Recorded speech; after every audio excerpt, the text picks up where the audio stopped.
Okay, so we've been talking about data representation languages, and specifically we've been talking about JSON.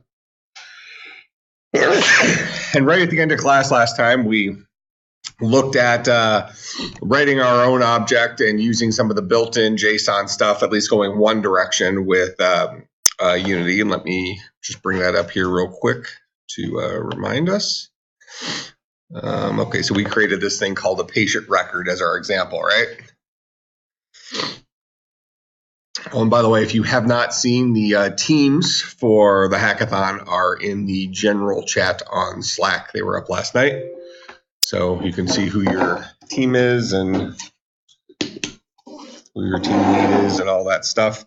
And I'll be releasing information today about the project you'll be working on.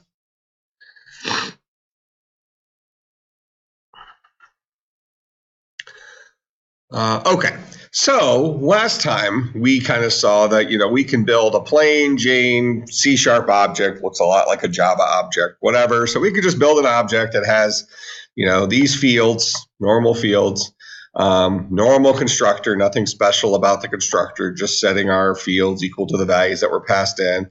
And then if we wanted to, we can create a, a function. We can call the function whatever we wanted. Just if the function's job is to turn this object into a JSON string, it might make sense to name it to JSON, right? So what did we do in there initially? Well, we decided, okay, well, we know what JSON strings look like. So we're going to go ahead and we're going to just create a new string called answer. We'll set it equal to opening curly brace. Then we'll start concatenating on our field. So answer is equal to answer concatenated with. Now, what's this what does this guy do again? That backslash double quote. Doesn't it make so you can have the quotes on the inside of the quote string? Yeah, so it makes the quote actually part of the string rather than it being treated as the character that is either the string termination character or the string beginning character. So that backslash is called the escape character, and this is in most programming languages that has this backslash character. It's the escape character and says, don't try to process the thing that comes after this. Treat it as a char. Make sense? All right. So I'm putting my little double quote on the before F name, then I'm putting the word F name, then a double quote after F name, then a colon, because that's how, this is an example of what JSON looks like. Then I'm concatenating onto that the actual value currently stored at F name. Then I'm concatenating onto that. Well, actually, here's my open double quote before F name. So that's before the value, that's this guy right here, followed by the colon. Then I'm concatenating on the value of first name. So that would be like this part right here. Then I'm concatenating on a closing double quote and a comma. That's this part right here. All right, so I'm just building up this string. And we saw that this wasn't that big of a deal. We were able to do this relatively easily. Obviously, as we get more fields, this becomes more of a headache, right? We also haven't looked at how do we represent arrays of data in JSON. So arrays of data in JSON work a little different, but JSON does support collections of things. So for example, if I had a, let's just go down the rabbit hole here. Let's call it, I'm going to create another class, maybe called patient billing, or let's see, let's call it, invoice. We'll create an invoice class. So a particular patient might have a collection of invoices, right? Payments that they owe the company or whatever. All right, so I'll go in here and we're going to just create a new C# script. And we'll just call this guy invoice. So we're just kind of doing normal plain Jane programming type stuff, just happen to be inside of Unity, and we'll use this to do our procedural stuff later. All right, so here's my invoice class. Again, I'm going to go ahead and make it not inherit from mono behavior. So when we inherit from mono behavior, what does that ultimately do? So if I remove what I have highlighted there, what will What abilities have I lost? The ones you did in Unity. That you're selecting. Okay, for example, can you give me a... For whatever specific game you were working on. Well, there's two of them sitting right here. Oh. So start gets called automatically, right? Right. And update gets called once per frame. All those things are dictated by the mono behavior. That's what that behavior says. Okay, so if I say invoice is a mono behavior, then while my game is running, once any game object this is attached to, once per frame update will get called. Now, game objects can only have mono behaviors attached to them. So if I remove mono behavior from this, I won't be able to attach it to a game object anymore, which makes sense. It means its purpose is not to be attached to a game object. So I'm going to dump that. So at this point, it doesn't matter that this happens to be part of a Unity project, right? This is just a normal C# object. So with that in mind, I'll go ahead and get rid of these couple of functions in here, which are relatively meaningless right now, unless I specifically called upon them. All right, and we're going to say that an invoice is, we'll keep an invoice fairly simple. So we're going to say that an invoice is, I'm going to make these public now so they're kind of prepared for the builder. Remember from last time, any field that we make public will automatically be grabbed by the JSON builder built into C#. Built as actually, I think it's a Unity class, actually, the JSON thing. C# also has its own Unity parser, but I believe we're using the one that comes from JSON, or comes from Unity. Yeah, this guy, JSON utility, comes from Unity engine. And we'll review that here in a second. But, just in preparation for that guy, I'm going to go ahead and make my fields public, even though I typically will make fields private and then loosen them if I need to. I already know they're going to need to be loosened to use the toJSON thing. So I'm just going to have a public, let's call it, we'll make it a double, amount. So, we'll say an invoice is just a cost. We'll keep it fairly simple. So all an invoice is the amount of money they have to pay. We're not even going to keep track of whether they've paid it or not or something like that. Although, I mean, I guess we could do that, I suppose. Public Boolean is paid, something like that. So when an invoice is originally created, it'll be created for an amount, and is paid will likely be false, not paid, right? So we'll create our constructor here. So public invoice, this guy is going to take in a double amount as a parameter, and we'll go ahead and set this dot amount equal to the amount that was passed in, and then we'll say this dot is paid equal to false. All right, so this guy currently is equal to false. All right, so I'm going to leave this alone for a second. I want to see what the behavior is going to end up being. So for we'll go ahead and put our toJSON in here. So we're going to have a public string toJSON. We can call it toJSON string. That might be a better name for it. Okay. Now, just like we did before, we're going to be able to create our string here. Now, I'm going to see if this other function exists here. It does. Okay. So I'm going to show you an alternative way we can make the JSON version of this using string.format. So I'm going to return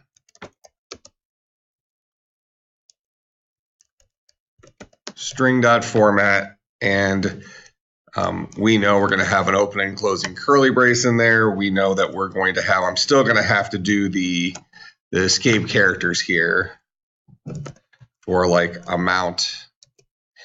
But then I can say, I'm going to put a %s in here. I'll explain this in a second. Then we're going to have a comma. Actually, no. Then we're going to have the double quote at the end of that, then we'll have a comma, then we'll have a backslash like that, then we'll have is paid, backslash like that, colon, backslash, there's my backslash there, there's my colon. Okay, I forgot the backslash right here. So there's is paid, colon, there's the backslash for that guy, then I'm going to say %s here, then my final backslash. Okay, so I think that should, is that how format works? Yep. All right, so then from these %s things, these are placeholders. So for this first %s, I want to replace that guy, and actually it's not a %s, this is a %f because it's a double, it's a floating point number. So I'll say this dot amount, and then the second one is a Boolean. Ooh, do I know how to do a Boolean? I think this is actually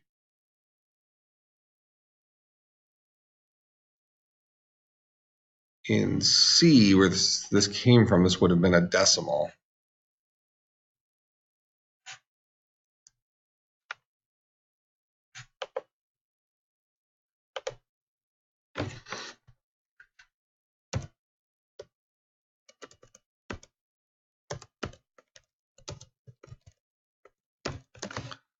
Would be a %B.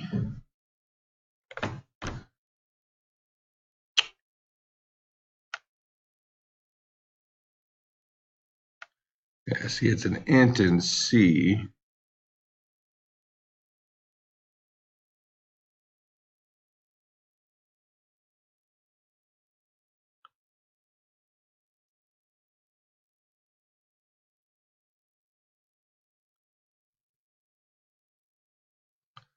All right, so there's no format one for Boolean, that's fine. So we'll just make this extra fancy.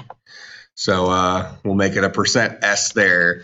And then inside here, we'll say is paid.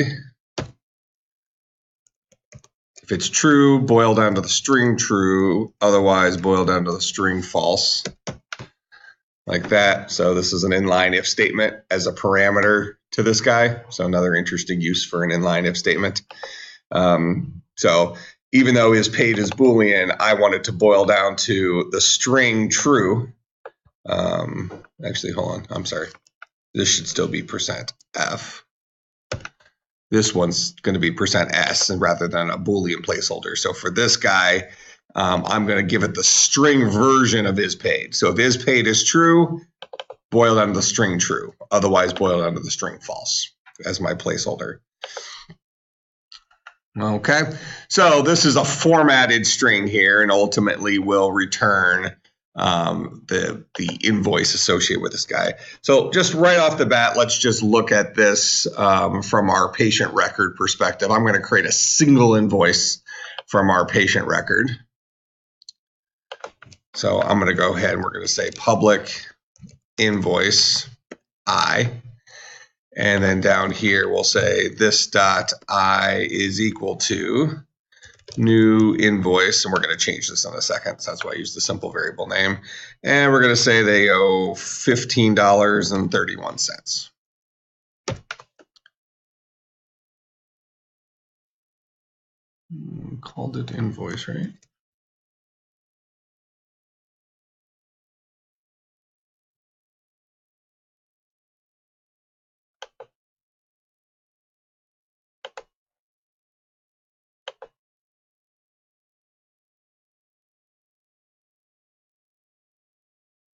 Need this guy to be available in here. So I'm going to cheat a little bit just for the sake of speed.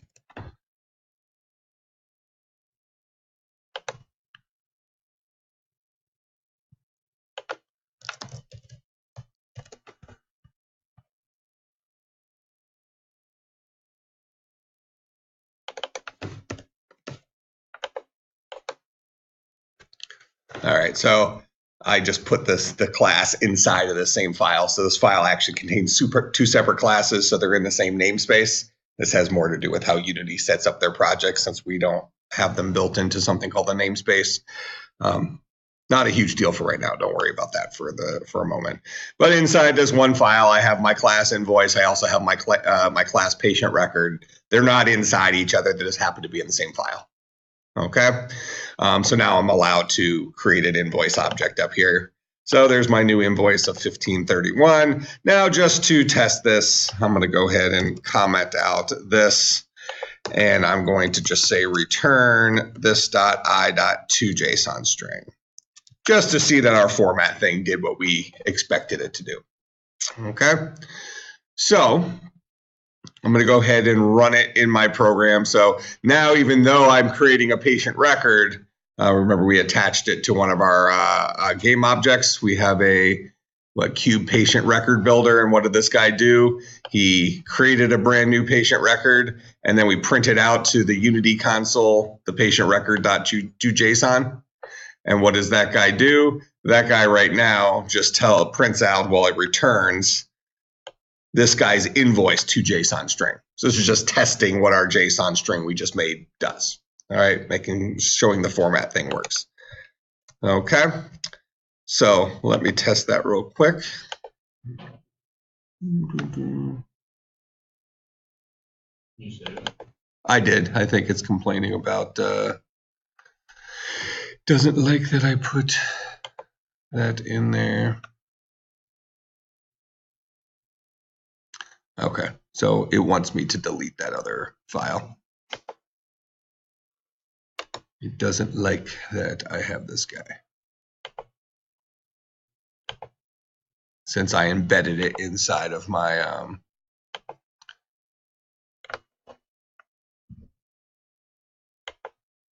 class. So those two are like conflicting with each other. Okay, so this guy's running now.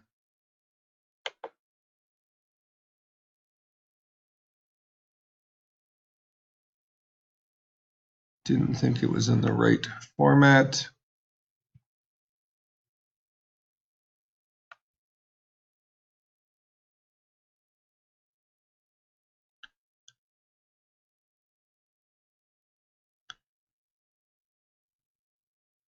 I didn't like the way I used the format string. Let me just quickly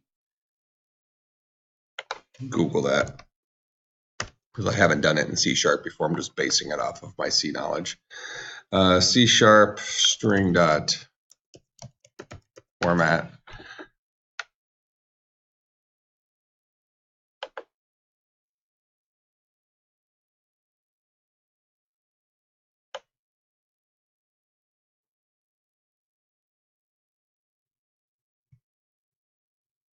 Oh, the placeholders are a little different here. So it's a little guy like that in C#. Interesting. Okay. So I'll go down to my invoice, but this actually solves our inline if statement issue. So instead of %sf here, it wants us to do something like that. And inside of %s, we're going to do something like this. And then we can just do the is paid thing instead of this inline if statement. And I'll throw this dot is paid in front of this just because I want to be consistent.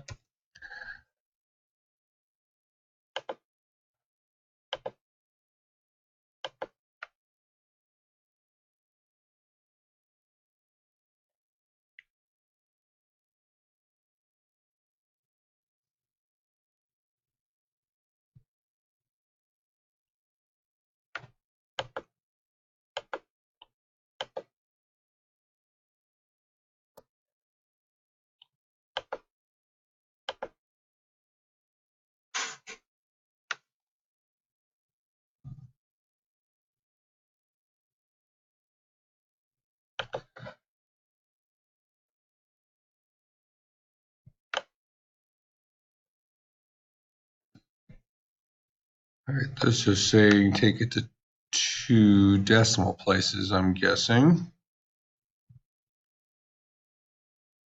That's for formatting. Let's see, does a string work differently?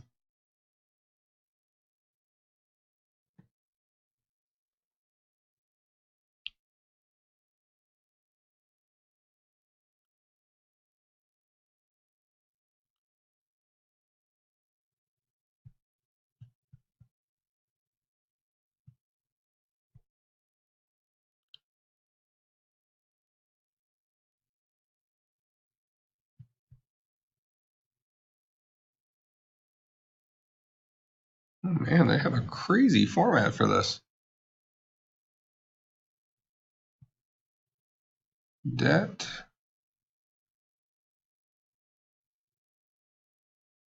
Shitty temp.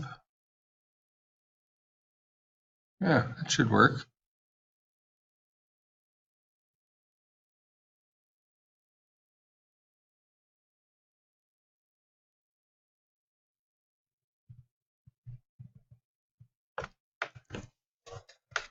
Looks like what I have should work. Clearly not.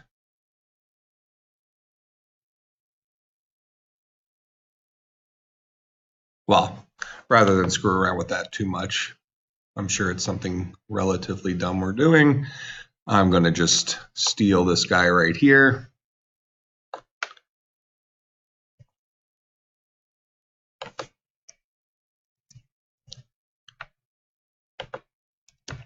So we'll just say this is roughly how format works. These are placeholders and these are the values you put in there. This was still tedious to do since we had to do the backslash double quotes. So we'll just let the JSON utility handle this one. This guy has 2 public variables. So this JSON utility to JSON should give us the output for that. And then I'm going to show you how arrays work in here.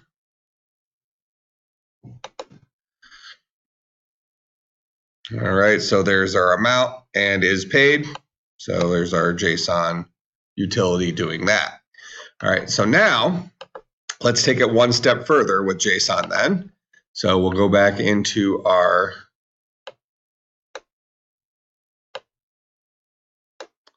to JSON for our patient record. And we'll return his JSON utility.toJSON for this object, which should serialize. We talked about in the slide set, the serializing. Take from an object form into a data representation form. So this guy should serialize this object. And this guy has 5 public fields: a string, a string, a string, an int, and an invoice object. So my prediction is he's going to serialize his invoice object as well. So the value associated with I will be a JSON object. That makes sense? So the value associated with f name is going to be a string. The value associated with l name is a string. DOB is a string. Age is an int. I will be a JSON object because this guy's an object that will get serialized as well. That make sense? All right, so I'm going to go run this thing. I'm pretty certain that's the way this guy will work. I would assume it would go through and go deeper. Yep, so here's F name is Mike, L name is Littman, DOB 12778, age 40.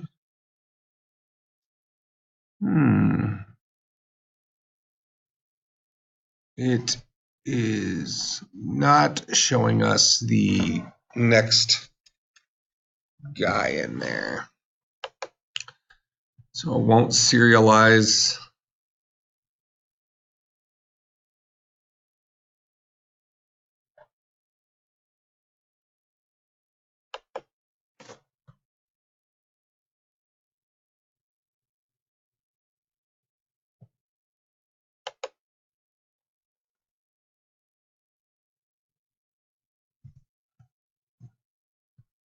It did not include I. This guy's public. He's not one of the primitive types. So do I have to tell it that invoice is a serializable object? I might need to put something on this class to say that it's serializable. So let me, this is JSON utility.toJSON. So we're looking at the types that it naturally supports.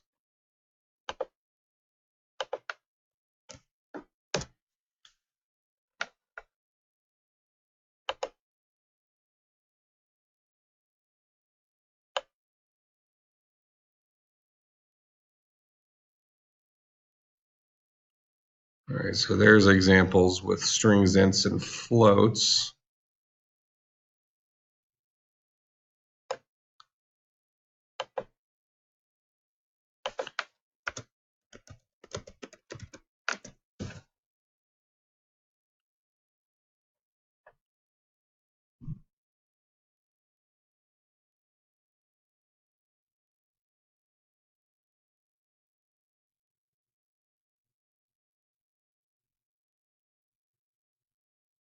Okay.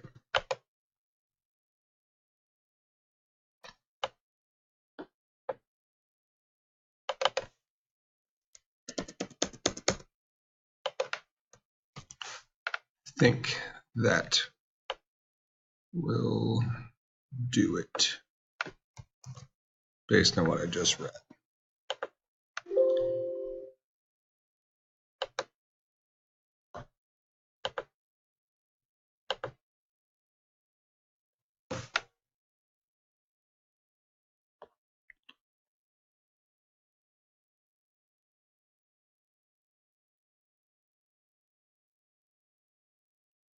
Nope.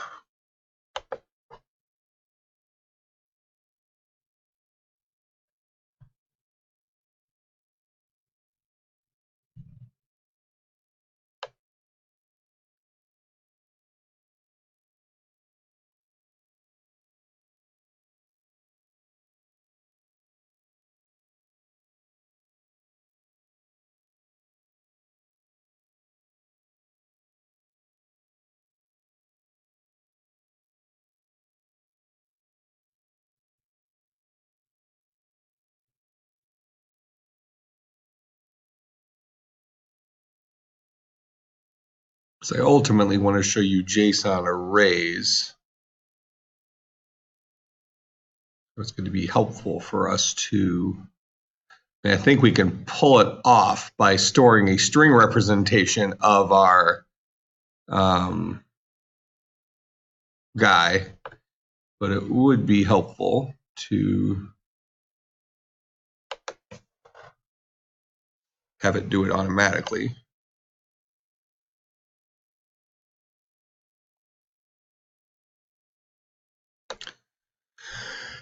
Perhaps we have to flag our class as serializable. Let's give that the old college try.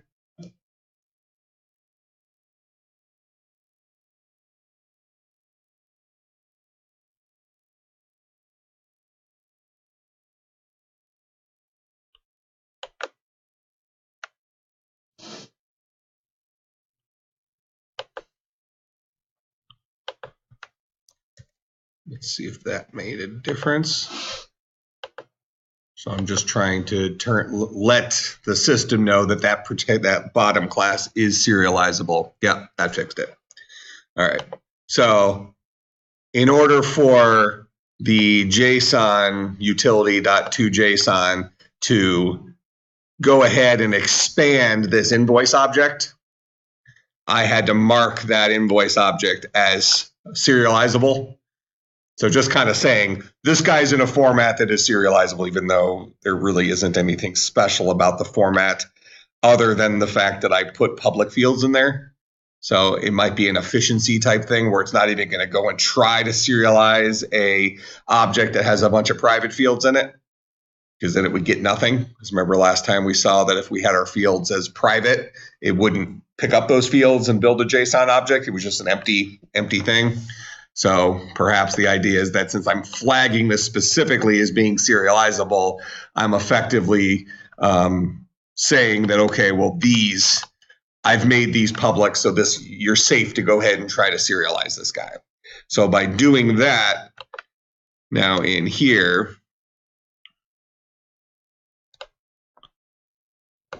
just copy this and bring it into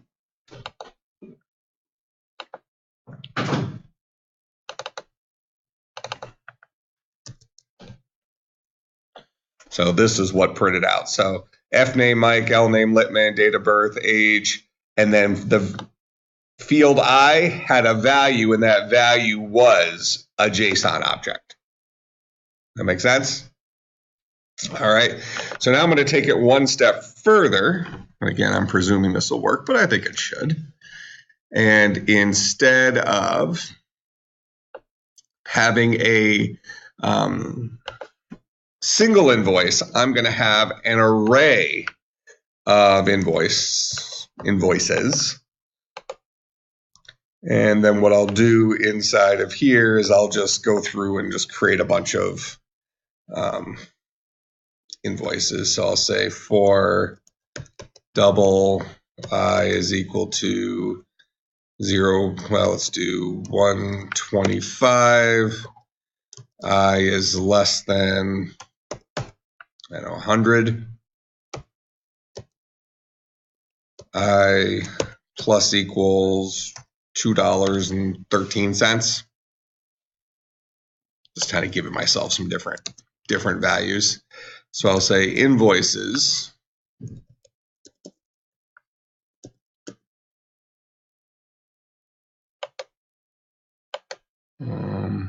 Actually, let's do it for a size. So I'll make 10 invoices here.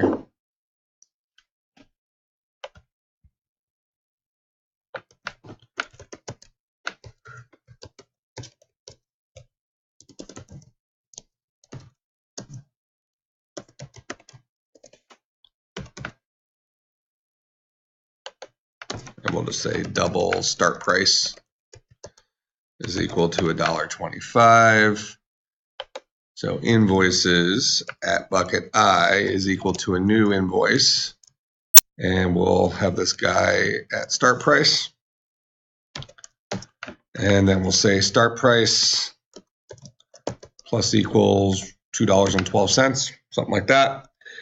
All right, so this should give us several of these objects. So what's the syntax for this guy? In C#. Is it that?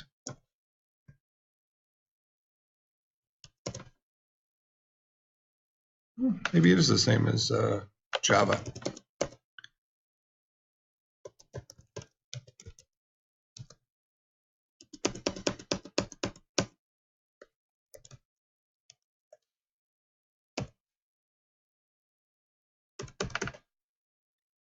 Looks like it is the same as Java.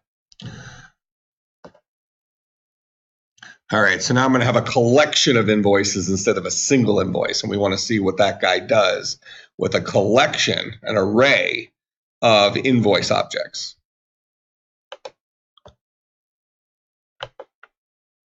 Because JSON does support arrays, whereas XML does not. Okay, and it worked.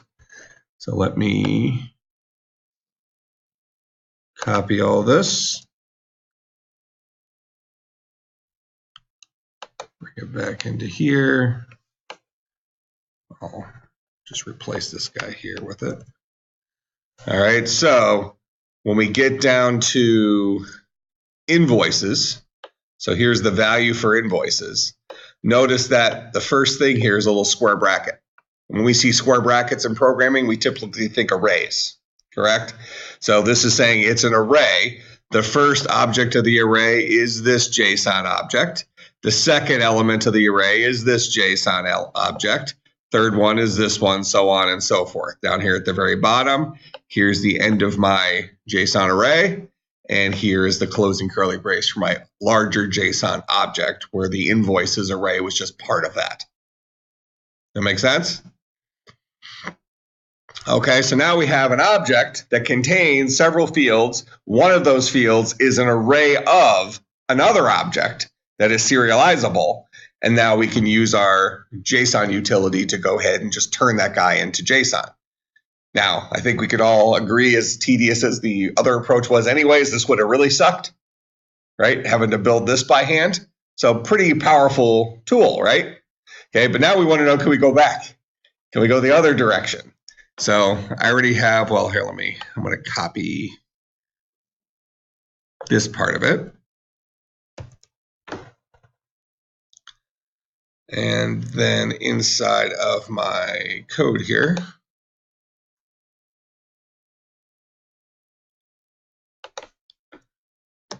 I'll go say public void convert back, something like that. And this guy will take in a JSON string. So I'll just pass it that crazy string I just had. Oh, actually, that crazy string will suck because I'll have to go through and escape it. That's fine. I'll do it from the other thing. It'll work. All right, so this guy is going to be called convert back. All right, And what he's going to do is he's going to take this JSON string and turn it back into an object. So JSON utility dot from JSON, and we're going to go ahead and tell it the type of object we're making from this. And the type of object we're making is called a patient record. And what we're going to feed it is this JSON string. All right, and we're going to say patient record, and this guy is called a marshaled object. So marshaled goes the other direction. Serializing turns it into a representation language. Marshalling turns it back into an object. Okay, so we'll call this guy a marshaled object. That's going to come out of this JSON string. And then what we'll go ahead and do is we'll say, I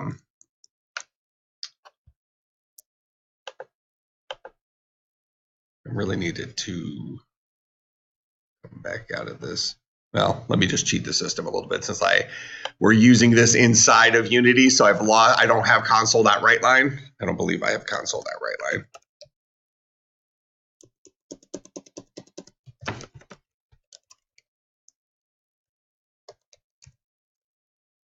Well, we can see if it'll actually write to the console. And we'll write marshaled object dot fname. So kind of proving that we got the first name back out. All right. And then in here, before I return this JSON string, I'm going to go ahead and say string JSON is equal to the result of this dude.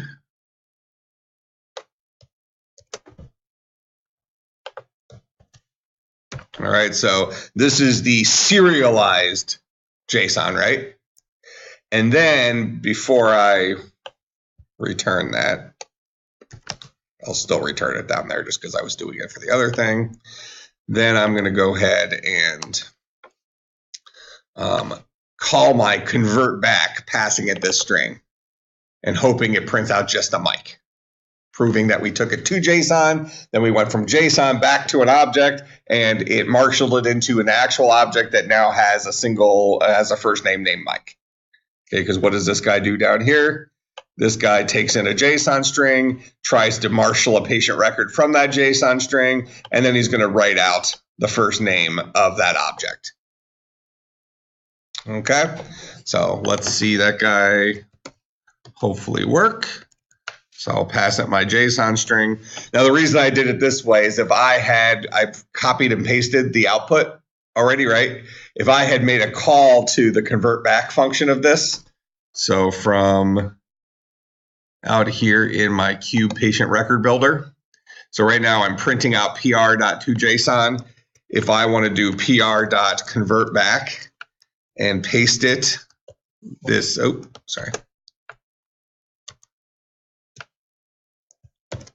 paste this crazy string in there, I'm going to have to go through and do all sorts of escape characters on the stuff to make it work. You know, I have to do backslash on this and backslash on this. I have to doctor up the data. Make sense? Okay, because that's what strings look like. Whereas if I already have it stored inside of a string, it's already stored with all those escape characters in it.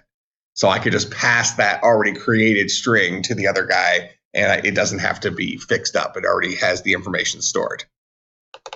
So rather than doing it out here, I'm going to do it inline inside of patient record and just say, I'm going to go ahead and convert it to JSON. And while I still have it in a JSON string, then I'm going to go ahead and pass that JSON string that already has that formatting inside of it to my convert back. Convert back will take it, go ahead and use my JSON utility to turn that JSON string right back into a patient record. And then I'll catch that in this variable and then try to print out that patient record's first name, proving that we can go back both ways, back and forth between JSON and an object. All right, so since technically this is the guy that's happening first before we return the JSON and print it, we should just see Mike out here. In fact, if I want to not have the rest of it flooded, I can just take this piece out of here.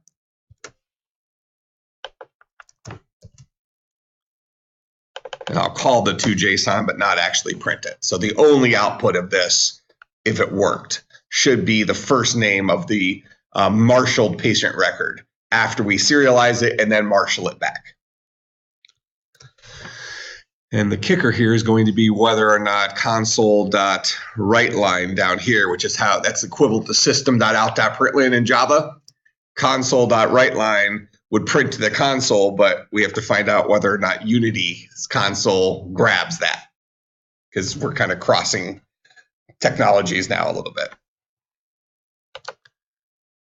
And if not, we'll still make it work.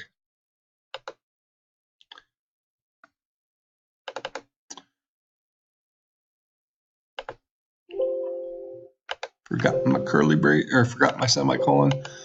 Just relax.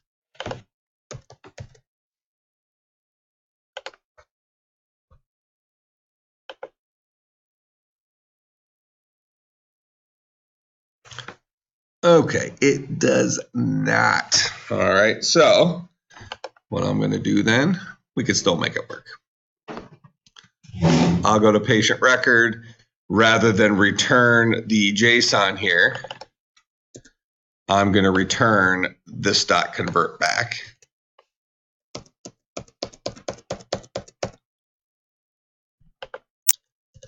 And then I'll update convert back to return a string.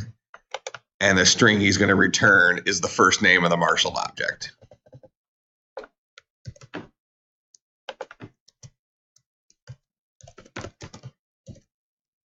So rather than printing it in here, when I call convert back, I'll go ahead and marshal it back, return the first name as a string, then to.json will return whatever convert back does, which should be the first name. And then out here in the builder, I'll go ahead and print this again. So we know that outputs to the console. So this guy should now boil down to that Mike, the first name of the marshaled object. All right, so I just play a little trick there to get it back out to a place where I had a mono behavior that knew how to print to Unity's console. And there is Mike right there. All right. So let me stop for a second. Tell me what you missed. I know I did a lot of moving parts there. So let's just review and make sure the room actually understands what just happened. All right, so let me, just for the sake of clarity here, why don't I go ahead and get rid of all this crap, just so it's not doing stuff. What does this line right here do?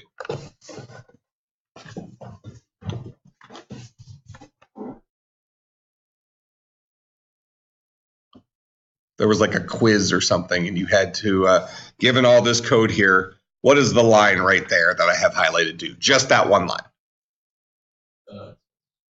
JSON string, the same one, the utility string, like calling itself. Yeah, from like. Well, I know what it does. I'm not convinced yet that you know what it does. Oh, what is this? Okay, so we'll start with that. What is this keyword? Oh, it just calls. It references itself from within itself. Yep. So this keyword is how an object refers to itself from within itself. So in this case, this is an instance of this patient record, right? Okay. So it's going to be, in the specific instance is that it is, because we've only built one, right? The specific instance it is the one that has a first name of Mike, a last name of Littman, so on and so forth. So in this particular case, if we were just looking at our actual example, this here refers to the instance of patient record that holds information about me. Okay, so that's what the this keyword is. Let's go back down to this. All right, so what is this? What does that entire line do? And this is kind of in the spirit of like our exams in like 200 and 250, where when I give you some sample code and I say, tell me what this code does, I want to know the big picture. What does this code accomplish? Not what does each piece do? What will JSON be equal to at the end of this line? All of this in JSON format. Okay. All right. So JSON utility.toJSON is a power tool. And if I pass it an instance of an object that is serializable, it will make a JSON string out of it, right? So at the end of the day, this variable right here, JSON, will be equal to a string. And it'll be a string that looks like a bunch of JSON stuff that happens to be an accurate representation, a data representation of our patient record object, right? Everybody cool with that? All right, so that's going one direction. Okay, I have an object. Objects are really good to work with when we're actually writing code. Okay, so if we're writing C# stuff, we like having things in objects and we can call upon the fields of objects and all this stuff. But now remember what the whole context of what we're talking about here is now we have two separate computer programs.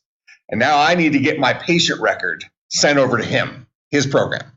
All right, so I need to get it over to you somehow. It's not going to be convenient for me to send you the actual C# object. In fact, your program might even be in a different language. Maybe you have a Python program.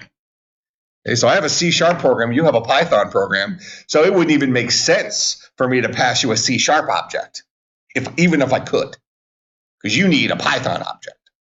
Make sense? Okay, so what I'm going to do is I'm going to serialize my object into JSON format to a string. Now, does C# have strings? Does Python have strings? Now we're speaking the same language. Okay, so if I can get you a string representation of my object, you can then recombobulate it or marshal it.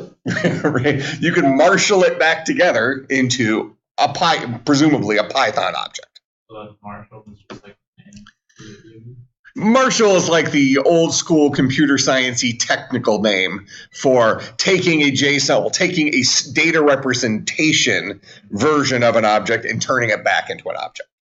Yeah, so it's the fancy schmancy name for JSON back to an object. All right.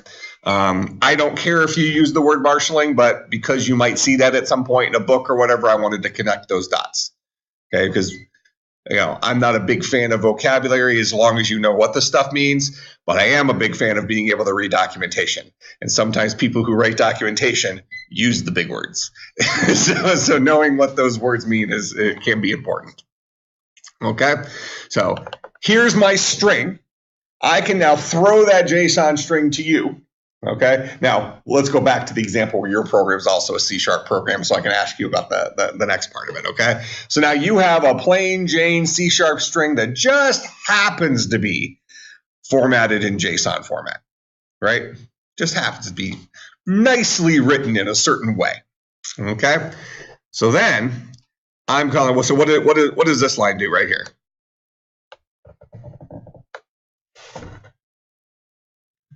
What does that line accomplish? So it converts. Yeah. Don't even look down here. Don't even look at what this is down here. Just at the high level, what does this line accomplish? It returns convert back using the JSON. Yep, returns the result of calling the convert back function, passing it the JSON string. That's what it does. Right? This guy just returns the result of that. So now the next thing we might be interested in is what is the result? What kind of animal is the result? Well, the result of this dude is a string. Okay? So ultimately, what does this dude do? He returns a string. Specifically, it's the string that was produced by the convert back function, whatever that guy does. How can we use like just JSON in the convert or this type of convert back? Then you have to do string JSON would be the next. What are you talking about? Yeah, like that compared to the one right above it. Compared to what right above it? The return. Oh, okay. So you mean why did I say just JSON here instead of string JSON? Well, when do we put string JSON? It's when we're defining a variable, right? So here I'm defining a variable, a type string, name JSON, and here's its value. Then convert back expects me to pass it a variable of type string that he's going to use internally by the name JSON. So now when I'm going to call that guy, I'm going to pass him that string. I'm not defining it. I already have it. He just happens to be called JSON. I mean, I could have named this guy elephant here, then passed it with elephant here if I wanted to. Yeah, they didn't have to match. It just, yeah, good naming convention says this string holds a JSON string, so why don't we call it JSON, right? So this guy right here returns the result of convert back when passing it the JSON representation of my object, since we've decided that's what this line does. Okay? So now we go into convert back. What does convert back do? What does this line right here do?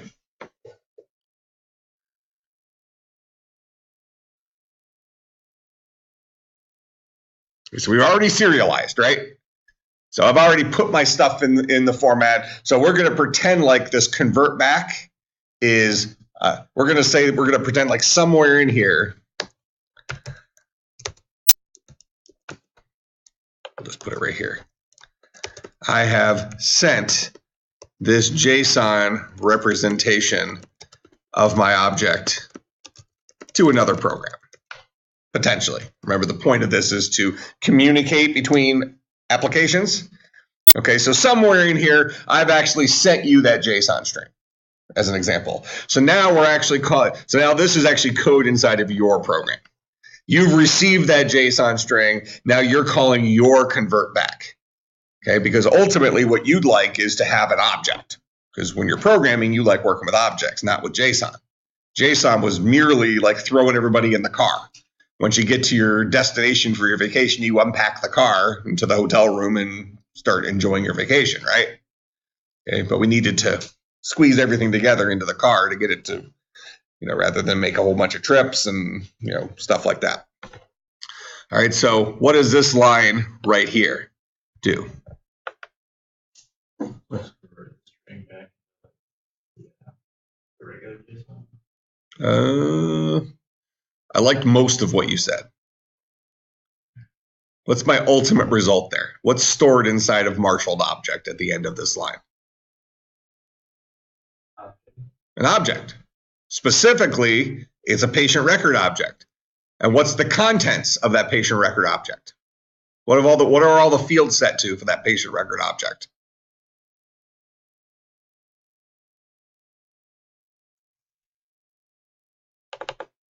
The stuff that was in that JSON string? Well, the stuff that was in it, right? If you look at this as a human, I know it's all convoluted and stuff, but realistically, because you go through there and kind of pick out the pieces of information, you can say that, oh, we have a field called F name that says Mike, an L name that says Lippman. Even though it's written in a very structured format, we can see that there's data contained in that, right? So that data got sent across the internet somewhere to another program. When that data arrived, we needed to convert it back into something else. So I wrote a function called convert back. What did that function do? It used the JSON utility, which has a function called from JSON. And what that guy does is he converts a JSON string back into an object. Now, the from JSON, this is something called generics. It exists in Java. It also exists in C#. So if I just use from JSON normally, it will actually build this guy into a generic object, which will actually be a problem.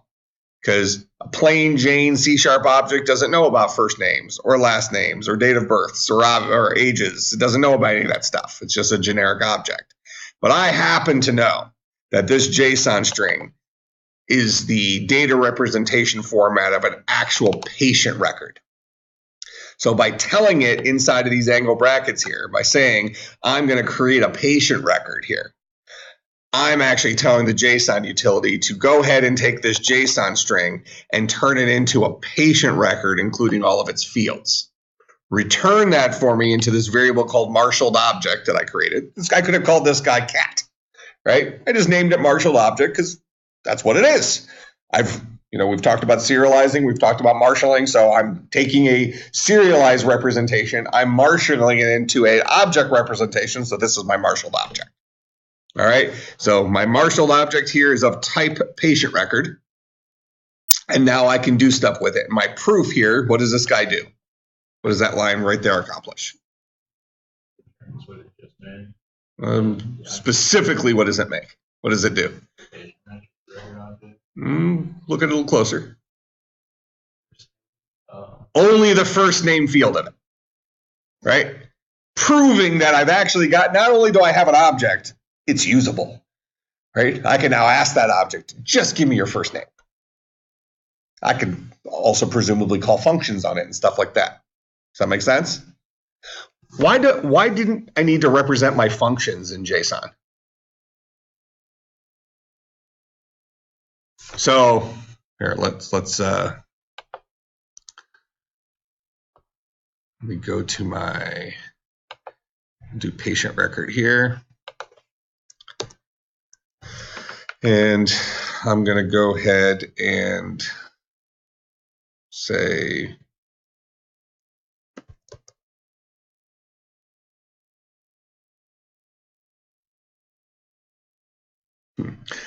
I really can't here. We'll say public string reverse fname, just because. And this guy's going to return the first name in reverse. So we'll say string answer is equal to the empty string for int I is equal to this dot fname dot length -1. So that's the last legal position. I is greater than or equal to 0. I minus minus. Answer plus equals this dot fname hit bucket I. That's equivalent to charat in C#. And then ultimately return answer. All right, so now my patient record has a function in it called reverse fname. All right, so right here, rather than just returning fname, I'm going to say marshaled object dot reverse fname. I'll call upon that function. So now the question is will that work? If we look at my JSON over here, does this have anything in it about reverse fname? So is this line going to work? I just rebuilt this object from this JSON representation. And now I'm trying to call a function on that guy that wasn't in that JSON representation. It should work because you converted it to a C# object. Okay. So why should it work even though that function wasn't represented in here?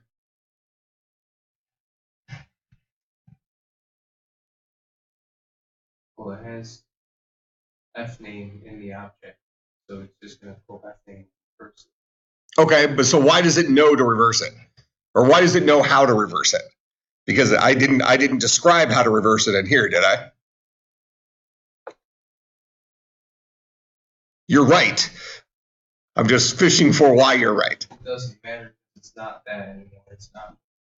Okay, but it left to a string, right? So I started off as a patient record, then it became a JSON string. Now a patient record looks like all of this. So reverse name, convert back to JSON, all this stuff, right? When we converted that guy to JSON, what did we ultimately represent?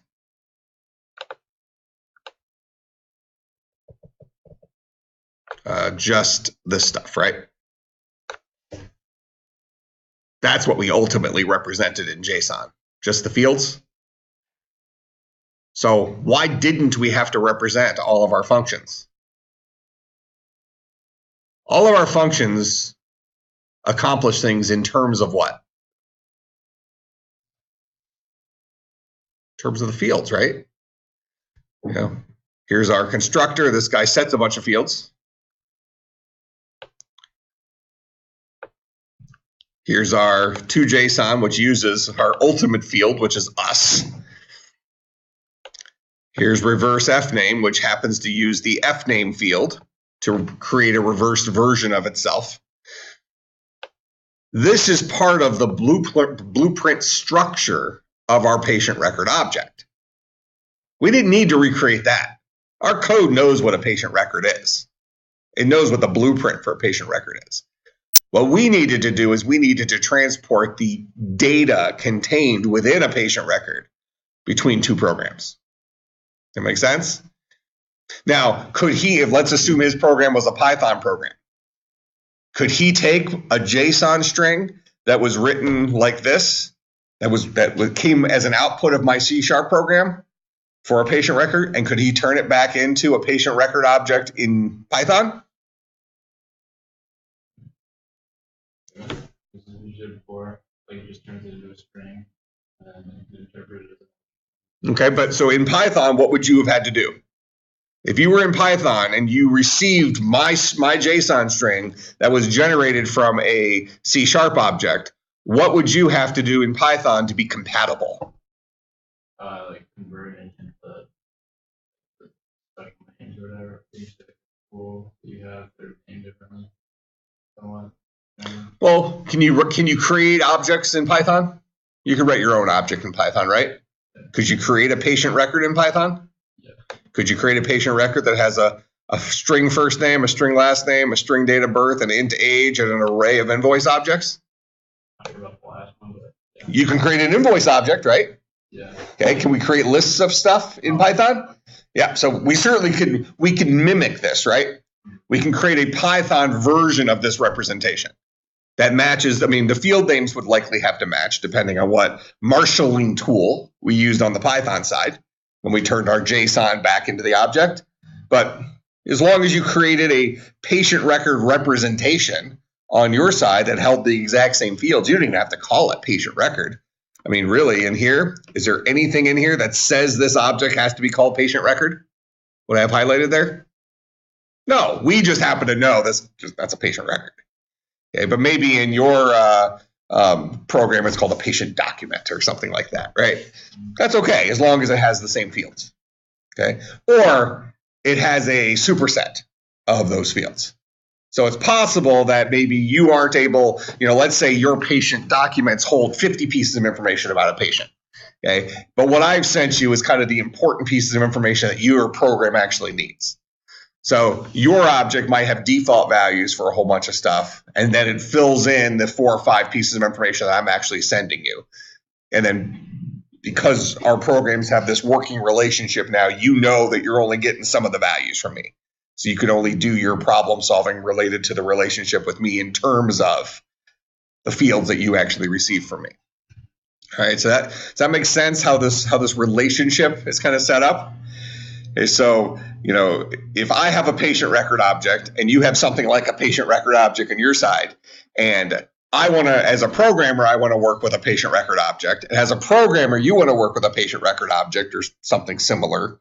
But we need to share that data between the two of us, serializing the data and sending it over a network or the internet or whatever could be helpful, or even putting it in a file.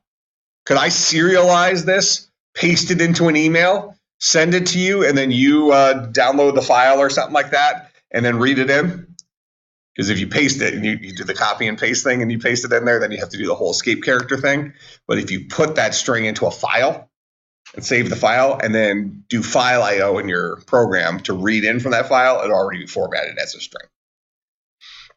So only when you paste strings do you have to go and put the escape characters in there. If you have a text file that has a string with all the double quotes and stuff in it, and you read in from that text file, it'll automatically store the escape stuff. Because it'll say, oh, I have a character here that is the double quote. Okay. That's not a string termination. That's part of this string. So I'm going to go ahead and escape it when I read in. It'll do that automatically. Right, that makes some sense? Okay, so the whole purpose of this is how do I get data from one program to another program? And JSON can be used for all sorts of stuff. We use it for almost every third-party API. We use it, we just created kind of the predecessor to that where him and I have 2 separate programs that are somewhat related, and now we're serializing information between the 2 of them. Okay, what are we going to do in here? In here, we're going to create a JSON representation for our department. So size of room. So could I create a sphere object or a cube object? So maybe I have, I actually call it cube object. And inside a cube object, I actually store it's an actual cube game object. But maybe the cube object holds on to position. It holds on to rotation. It holds on to size, scale. And when I read in JSON and set those values, could I then call a function that then takes my game object that's associated with that cube, the cube object, and stretch it out to match the size of the scale I sent it? Yeah. So I can encapsulate a cube object inside an actual cube game object inside of an object that I create, and then have some fields that relate to the size of that guy, dimensions of it, and then adjust my game object based on what I read in from some JSON that came from somewhere. That's all completely reasonable, isn't it? All right. So what would our next step be? Is we need to be able to generate a JSON representation of our game, right? Or of our world here. So the question is then how would I do that? How can we generate a JSON representation of the department? First of all, we could write it by hand, right? We could just say, opening curly brace. Room S120 is its name. Length, width, height are 3 fields associated with that. So we can by hand write that and then store it in a file, read in the file here, and generate those game objects from it. Correct? That's something we could certainly do. How else could we make life a little easier? By creating our JSON representation of the department in a more computer sciencey way rather than handwriting JSON. Because JSON is a great format for going between 2 computer programs, right? And we can say that it's not as bad as having to write binary. If you had to speak in zeros and ones, that would be worse than writing in JSON. But JSON's a little bit, you would get frustrating pretty quick remembering all the little escape characters and all that stuff, right? It's not something that's super friendly for us. So what could we do to generate our own JSON representation of the department? We want to think like a computer scientist.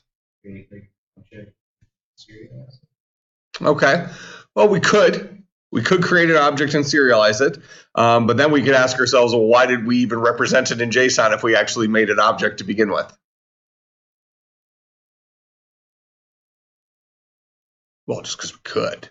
We could say that, right? So let's say this laptop is shut. I'm at another computer. And I want to create my a JSON representation that I could send to this program in order for it to generate a bunch of game objects that represent the size of the department. Forget about how this guy receives it right now. All I'm thinking about at this exact moment is how do we generate that JSON? Make some sense? So we'll talk about that on Tuesday. Start thinking about how do we actually generate our JSON in a friendly way for us that we can then send to this program. Okay. No homework over the weekend. Remember, you have the hackathon. If you did not sign up for the hackathon, make sure you get started early on the penalty assignment. It's a doozy. Otherwise, the hackathon teams are already listed in general. I'll be putting out information about the actual project you're going to be working on. Every team is going to be doing the same project for this hackathon. And then in the end, it's a competition. So we're doing machine learning, so it's going to be how good is your model compared to the other people's models, the other teams' models. All right, I will see all of you on Saturday, and there's plenty of room in the front row of chapel. I'll save you a seat.